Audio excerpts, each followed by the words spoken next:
former civil prosecutor and leader of the Leadership Conference on Civil and Human Rights. We walked through what's happening, your view of this. Well, my view of it is very similar to yours, Ari. Look, we are seeing an administration that is intentionally creating chaos for people by saying we're going to take what we believe to be or assert as our power of the pen to define whole groups of people we think can be removed. In this case, when it comes to Venezuelan migrants, we're going to say, we'll just unilaterally say if you are in a group we will determine as a terrorist group, even though we have laws, even though we have courts, even though we have prosecutors who can address any crimes by those individuals.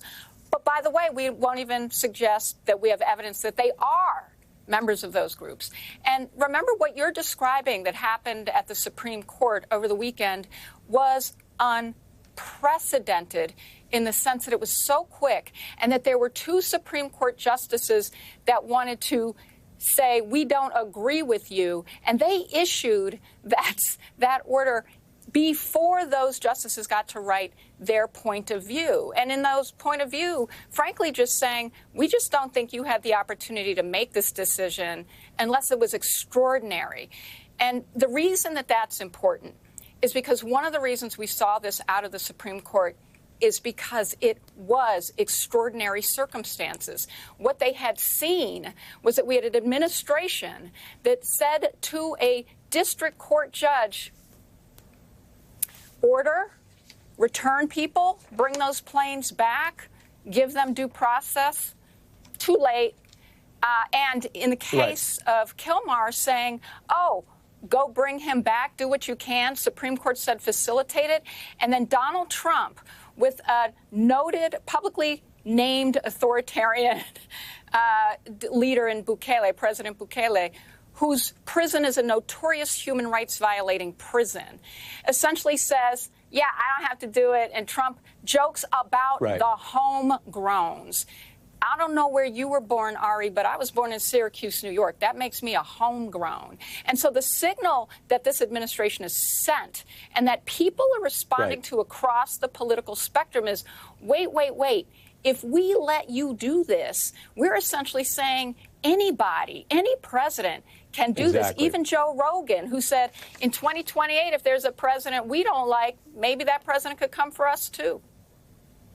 Well, I don't have it on my bingo card, Maya Wiley checking Joe Rogan every day, but he's a big MAGA supporter, and it speaks to the point we raised in the report, which is the protests are widening. It's early days. The Supreme Court is not close now. It was 7-2 on this issue.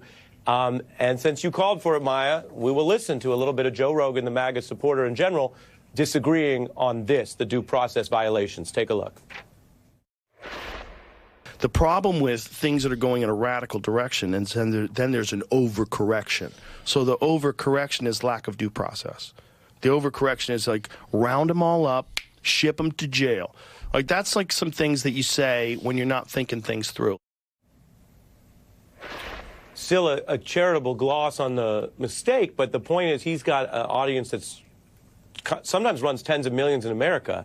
And what they're hearing is markets are down, the trade war's not working, human rights, Americans' rights are in danger, and it's still early days. When you see the court acting like it did and the protests out in the country, which show where a lot of the concern is, do you think that John Roberts is or can build not only a majority, but a durable majority above 5? What he had on the weekend was 7, to at least hold the line on these fundamentals. Well, our expectation is he must try as the Chief Justice. And I'll just say this about Joe Rogan's last statement about it seeming like they didn't think it through.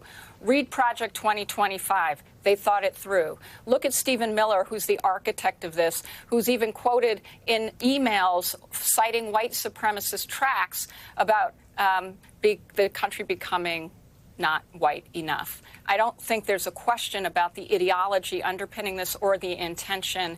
We saw it in executive orders. We're even about to see it come for not-for-profit organizations and coming for lawyers just for representing people and demanding they get their day in court. We just submitted a unity plaque pact out in the public as a civil rights coalition saying, we're going to make sure we are united and not allowing division because it just hurts real people. And this is why we have to refuse to be silent. But all of this are fear-inducing tactics, and it's time for the Supreme Court to recognize it has to be the guardrail. Yeah. Maya Wiley, thank you on our special report starting the hour. Appreciate it. I mentioned the markets plunging under Trump uncertainty. We have more on that coming up, and the scandal hitting the Pentagon, where